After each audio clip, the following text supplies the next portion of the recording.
hace 2 semanitas. Hoy vamos a tener, después de nuestra práctica de charlas de bioseguridad, vamos a iniciar con nuestra primera práctica, que es una práctica asociada a la revisión que todo estudiante de medicina y médico en el ejercicio debe hacer con respecto a todos los procesos éticos que implican la investigación y el trabajo con seres humanos. Entonces, en este proceso vamos a hacer, dentro de esta tarde, primero una introducción para poder un poco contextualizarlos de cómo debemos dirigir nuestro debate en la bitácora que vamos a presentar la próxima semana. Vamos a hacer la presentación posteriormente de los diagramas de flujo por cada uno de los grupos, que vuelvo y repito, se hizo la autorización de elección libre.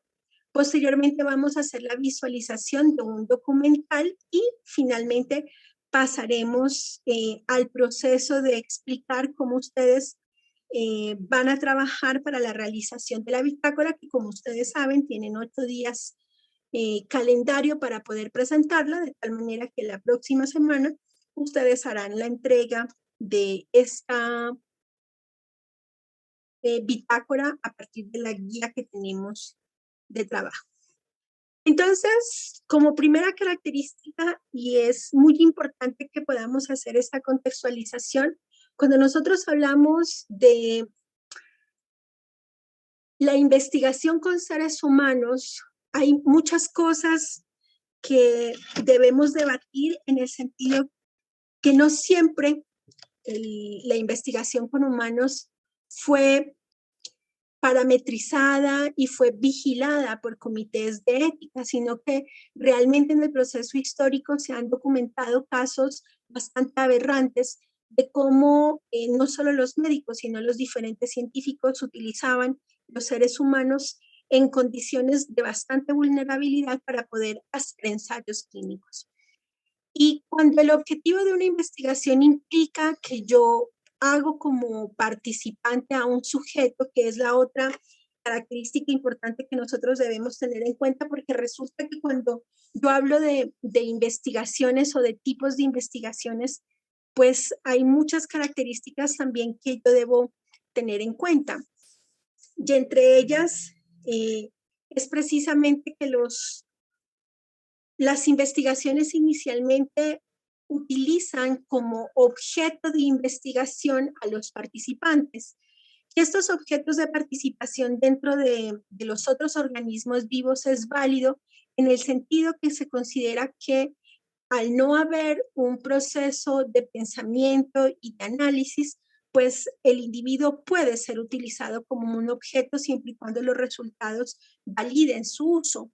Aún así, cuando nosotros referenciamos un poco las implicaciones que esto puede tener, pues la contextualización tiene muchas más aristas, porque si bien nosotros podemos decir, bueno, para una investigación en un proceso de vacuna como el que presentamos ahorita en la del COVID-19, es necesario hacer, por ejemplo, un ensayo clínico en chimpancés, entonces hagamos el ensayo clínico sin tener en cuenta que no son humanos. Sin embargo, hay una característica importante que se debe considerar y es la intervención que se va a hacer, cuál es el método que se va a utilizar y las implicaciones que esto tiene en relación del sufrimiento. Y basados en estos procesos, entonces, se ha hecho muy comprensible que las personas en ningún momento, ni tampoco los seres vivos como tal, deben ser utilizados netamente como objetos de estudio, sino que para el caso particular de los humanos deben haber otras implicaciones y consideraciones que vigilen el hecho de un comportamiento ético. Y esa es la justificación que nosotros tenemos para poder realizar esta primera práctica que nos enfoca un poco al acercamiento de lo que debemos conocer en ética médica y de los alcances que nosotros como posibles investigadores debemos tener en cuenta para poder realizar cualquier investigación que involucre el estudio de seres humanos. Entonces, para poder hacer esta contextualización, y me gustaría mucho que ustedes, si desean intervenir, pueden hacerlo. Si hay alguna experiencia previa, algún conocimiento previo que ustedes tengan, también puedan hacerlo. Entonces, hoy en día nosotros tenemos una norma ética para poder trabajar en investigación con seres humanos, pero como ustedes pueden observar, aquí en la gráfica, y se dan cuenta un poco de dónde venimos nosotros, empezamos en un proceso de estudios que iniciaron en 1932, ¿cierto? De acuerdo a esta cronología del uso de seres humanos implicados en la investigación, donde se hizo un estudio de sífilis en Tuskegee. Y para poder revisar un poco ese proceso, entonces resultó que muchas de las investigaciones que se hacían utilizaban la aplicación de ciertos virus, bacterias, entre otros, en humanos sin la previa consulta e incluso aunque esto significase la muerte para ellos. Entonces, como ustedes pueden observar, dentro de esa cronología de trabajo, han habido muchísimos estudios que nos han permitido documentar esas violaciones contra el proceso ético que se debía emplear siempre para poder obtener resultados de investigación. Y entonces, el primero es este de 1932, pero si nosotros hacemos un incremento hacia la cronología, vemos que en el 39 hubo crímenes de guerra cometidos por médicos nazis. De aquí viene, digamos, que el proceso a partir del cual se dispara toda una complejidad para hacer un estudio que nos permita parametrizar y regular el estudio con seres humanos. Entonces resulta que durante este tiempo de guerra, muchos de los médicos adscritos, ¿cierto?, a todos estos procesos del holocausto, entonces hicieron investigaciones que involucraron no solo la eutanasia, sino que también involucraron muchos experimentos que requerían resultados rápidos, como por ejemplo, el tiempo de presurización que requería un humano para estar en el espacio. Entonces, lo que se hacía era utilizar a los prisioneros del holocausto, que pues todos sabemos eran población judía, y los utilizaban de forma aleatoria, sin previo consentimiento, para hacer diferentes ensayos, lo que generaba que en muchos de los casos se producía o el desenlace final era la muerte del individuo. Y entonces a partir de esto se generaron una serie de juicios posguerra que permitieron identificar cuáles habían sido estos crímenes, qué implicaciones tenían no solo, digamos, los gobernantes nazis, sino también todos los médicos implicados en los experimentos. Se empezaron a generar una serie de juicios que permitieron identificar pues no solo la captura, sino también el debido proceso y finalmente la pena que en muchos de esos médicos implicó la pena de muerte. Entonces, a partir de estos reportes que se hicieron precisamente en los procesos del holocausto, entonces se generan una serie de códigos y legislaciones que hoy en día regulan la investigación con humanos. Y voy a referirme solo a 3 de ellos, que es en donde yo quisiera que ustedes dirijan, ¿cierto?, el desarrollo de su bitácora para poder hacer un debate discursivo bastante relevante. El primero de ellos, entonces, fue el Código de Nuremberg.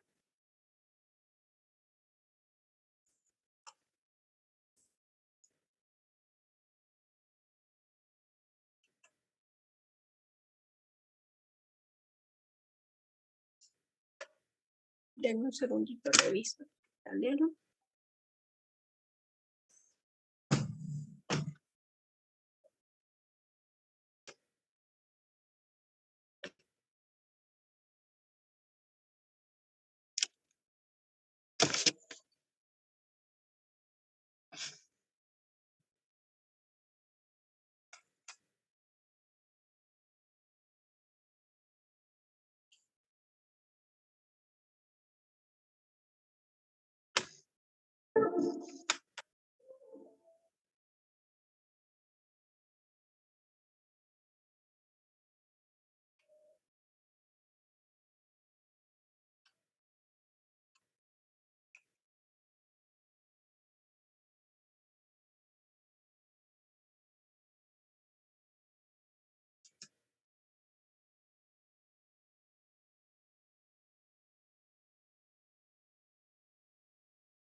Bueno, tengo dificultades, no sé qué pasó.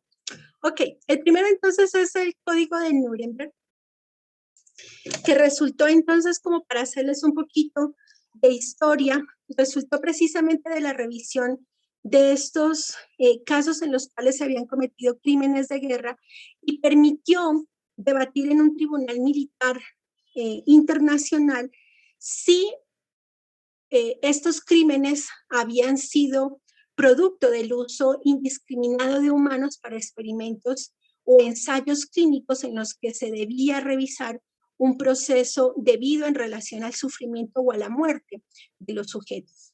Es así como entonces en 1947 se reconoce el primer documento que regula la experimentación en seres humanos y surge como respuesta a los excesos que se identificaron durante el proceso de la experimentación con humanos, en los cuales se desafiaba en gran medida el juramento hipocrático.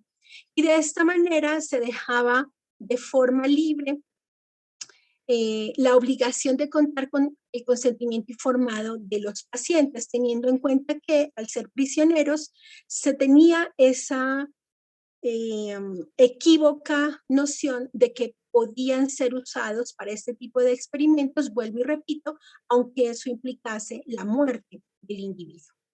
Posteriormente, entonces, viene la Declaración de Helsinki en 1964 y las posteriores revisiones que se han hecho de forma permanente, en las cuales se puntualiza sobre los aspectos de la investigación y se establece pautas éticas para la evaluación de proyectos por parte de los comités de ética.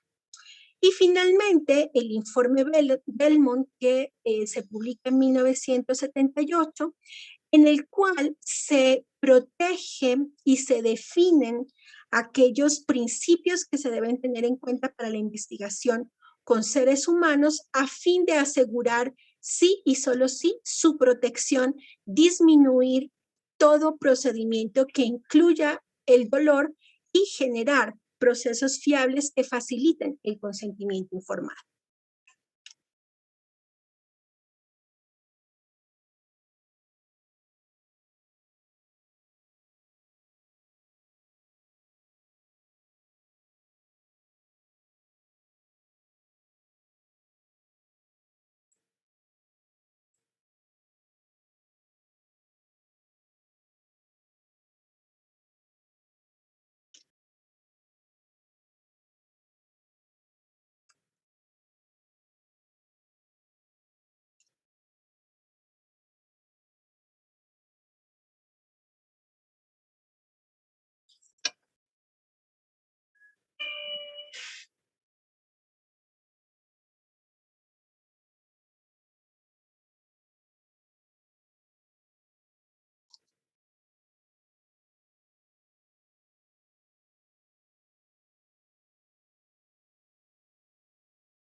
¿Ustedes están observando mi pantalla?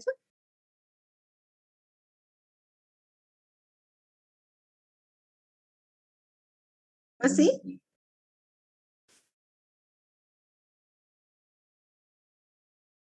Y ahí observan, pero solo la primera diapositiva.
Ahí ya, ¿cierto?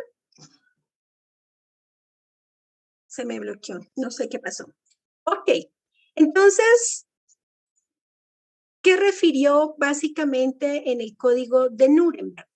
Entonces, en el juicio que se realizó a los participantes de este proceso implicó la escucha de 85 testigos y se analizaron 1.471 documentos y 11.538 páginas de transcripciones que permitieron al Tribunal Internacional una condena a muerte el 20 de agosto de 1947 a 7 de los 9 acusados que fueron sentenciados a penas de prisión. Este proceso entonces facilitó la identificación de 10 pautas que me gustaría ustedes analicen cuando estemos haciendo la observación del documental. Y es que lo primero es que es absolutamente esencial que el sujeto humano otorgue un consentimiento voluntario. ¿Ustedes han escuchado sobre este consentimiento voluntario? ¿Lo han aplicado?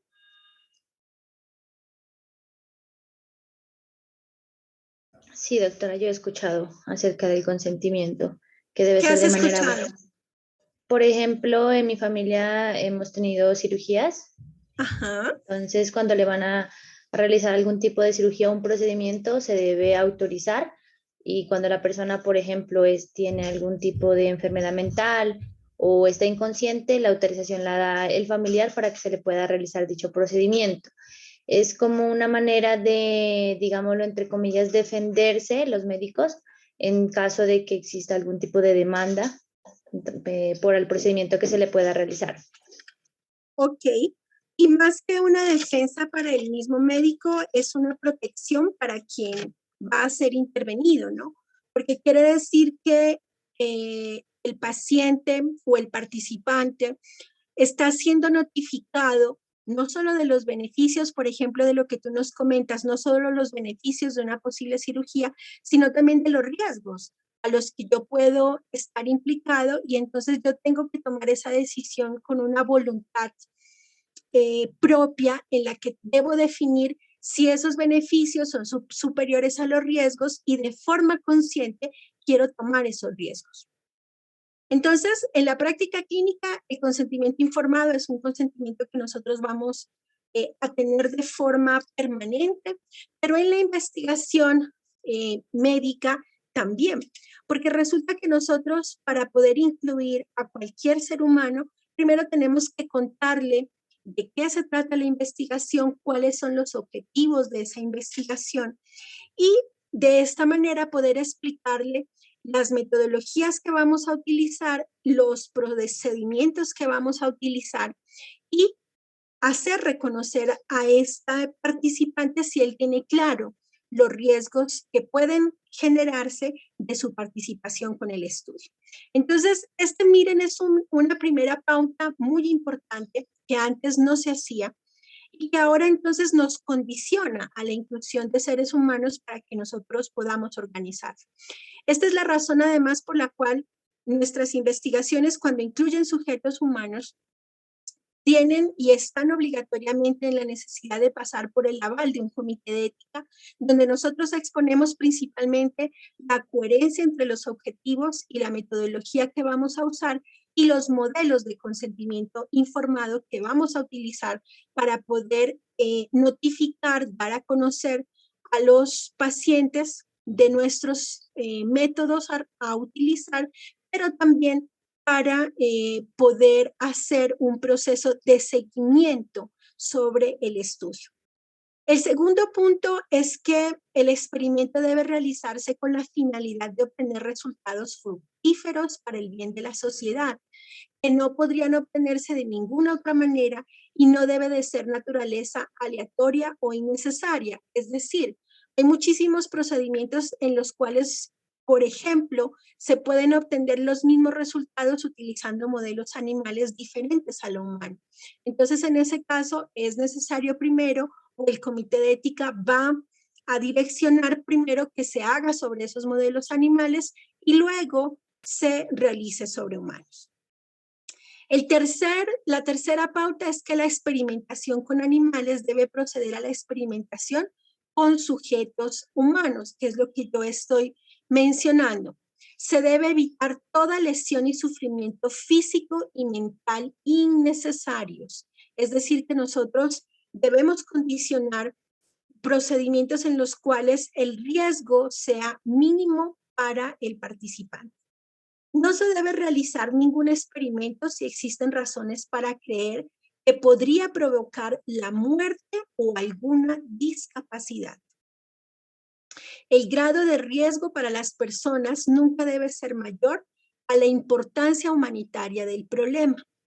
Los riesgos para las personas deben minimizarse mediante preparativos adecuados.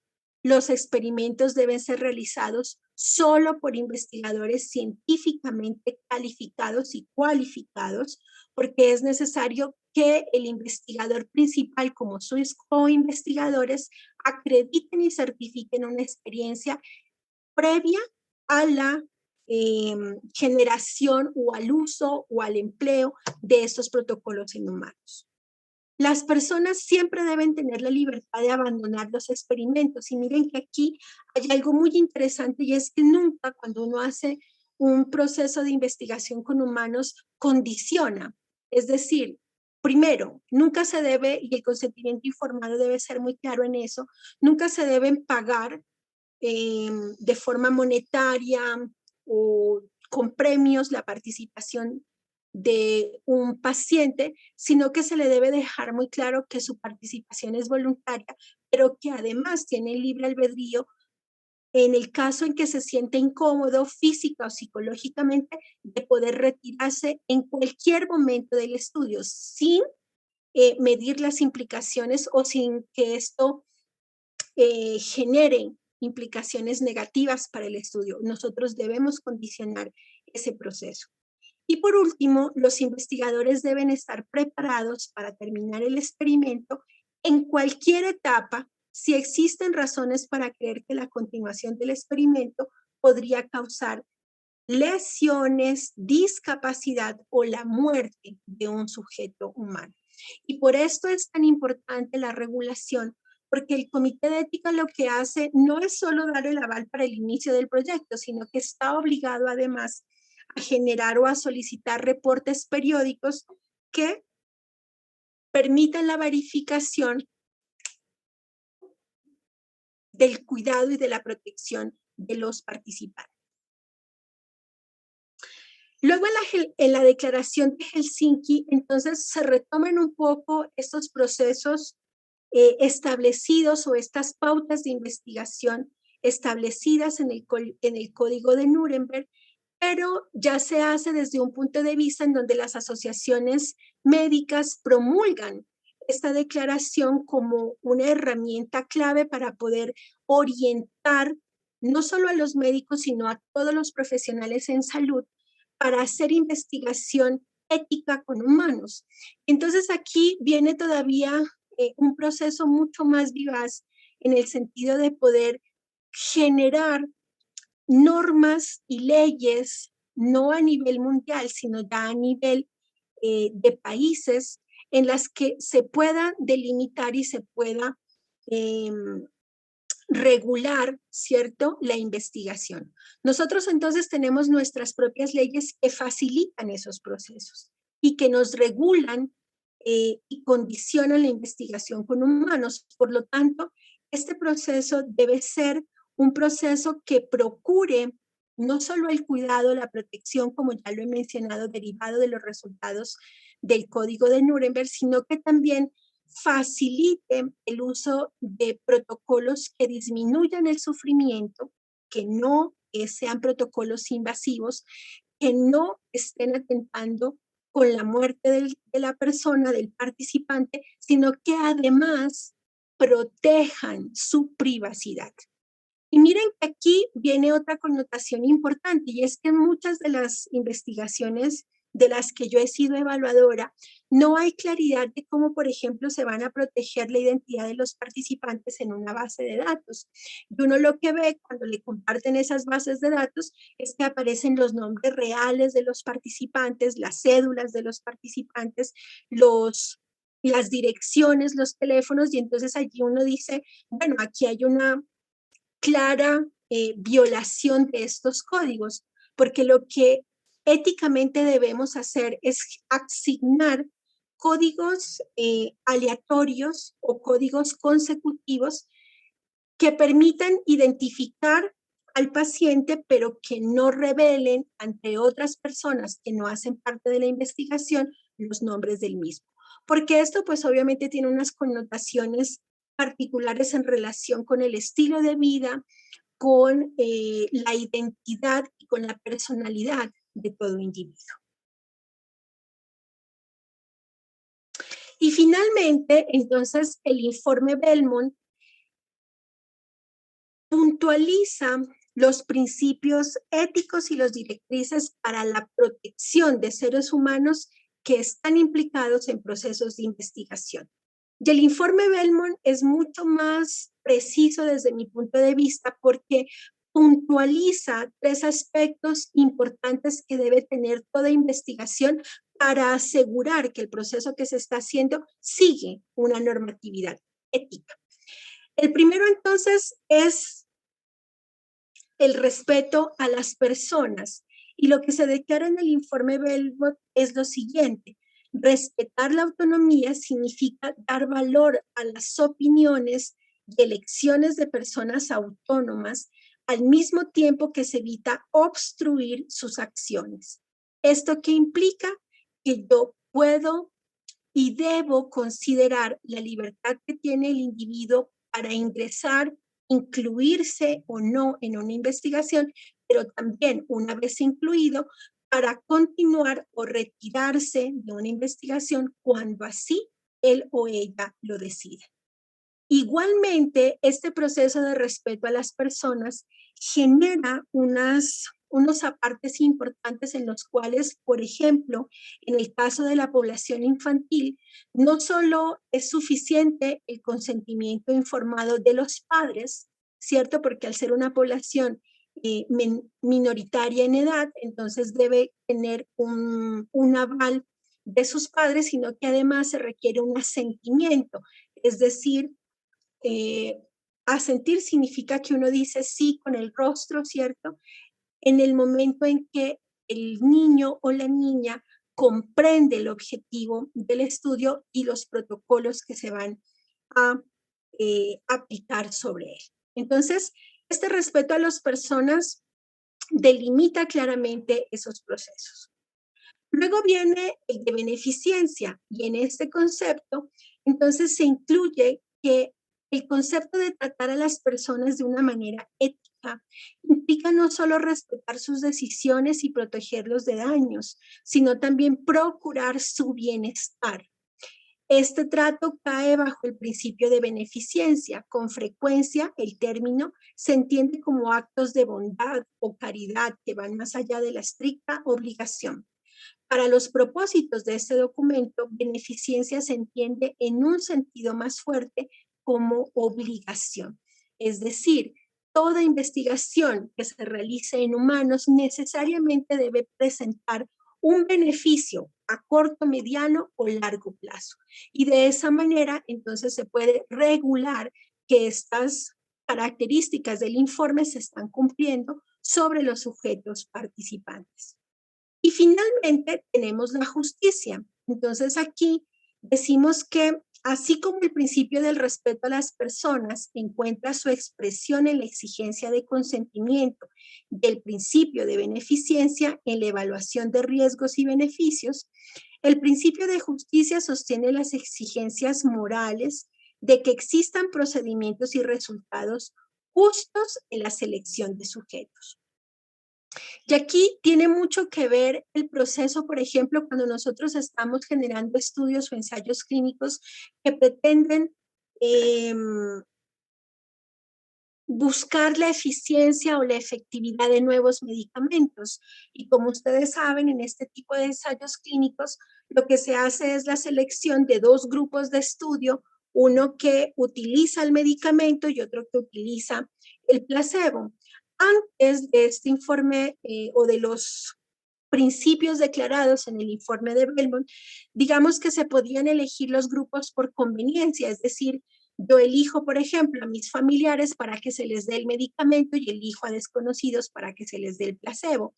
La justicia tiene implícito eso, tiene implícito que es necesario poder establecer un proceso aleatorio y justo para que todos los participantes tengan la misma probabilidad de ser beneficiados por los resultados del estudio acorde a el objetivo que se está planteando.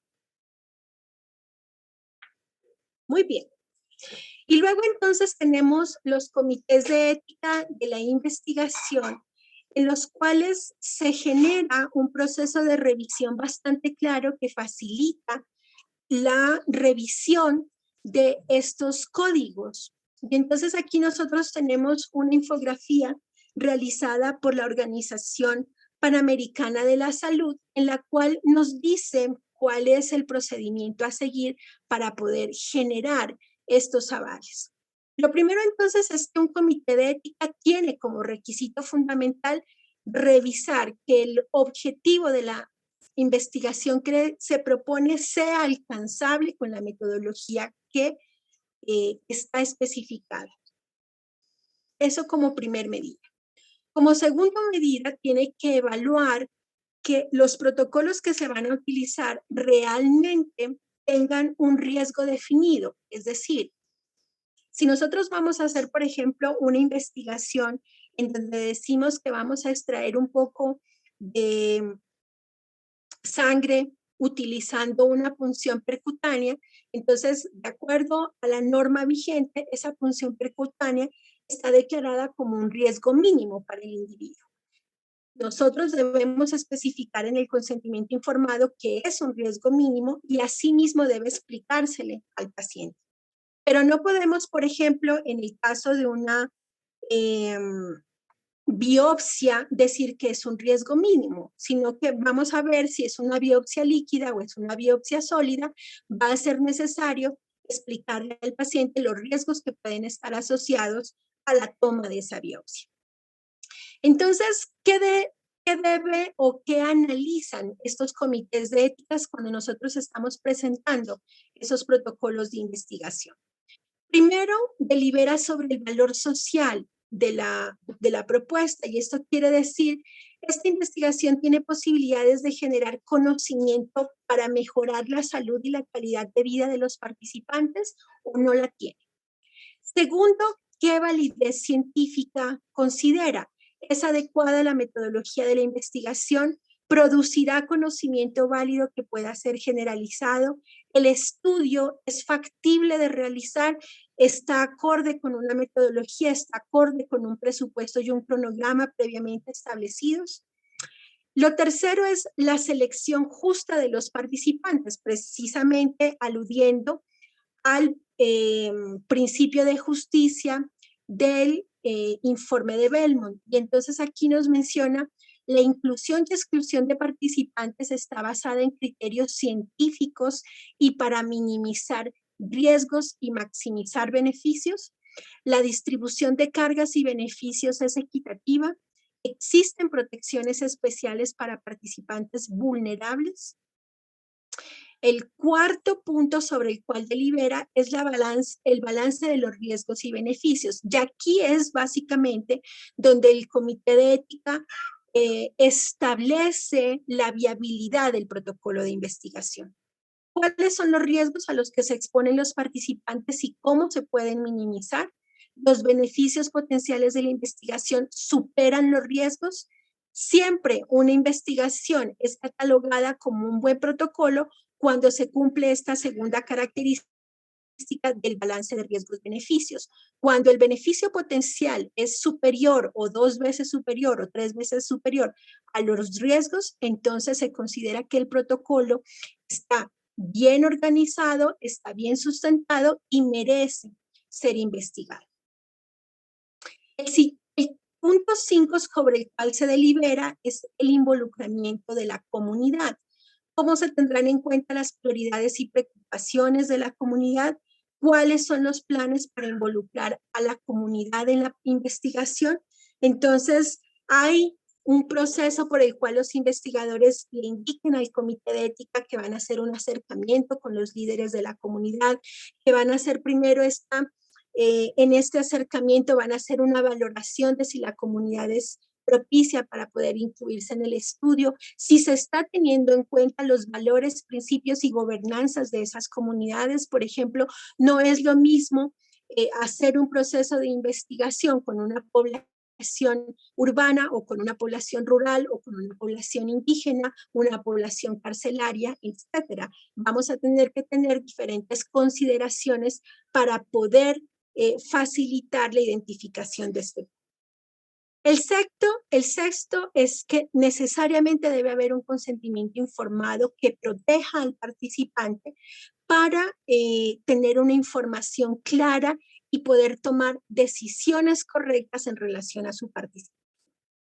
El séptimo, el respeto a los participantes. ¿Y esto qué involucra?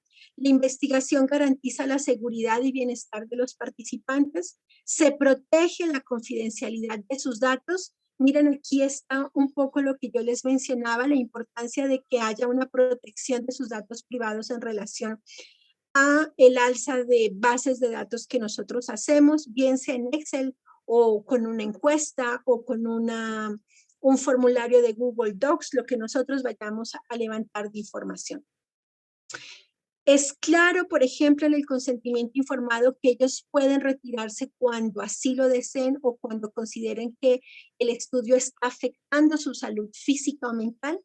Recibirán los participantes nueva información relevante en el transcurso del estudio. Estos 7 puntos entonces son los que nosotros también debemos tener claro y debemos considerar para poder analizar el documental que hoy vamos a ver. Muy bien, entonces con esto yo finalizo esta pequeña introducción hacia nuestra práctica de laboratorio y ahora entonces vamos a proceder con la presentación de sus diagramas de flujo. Para esto entonces yo voy a cerrar mi cámara, voy a permitirles compartir a todos los grupos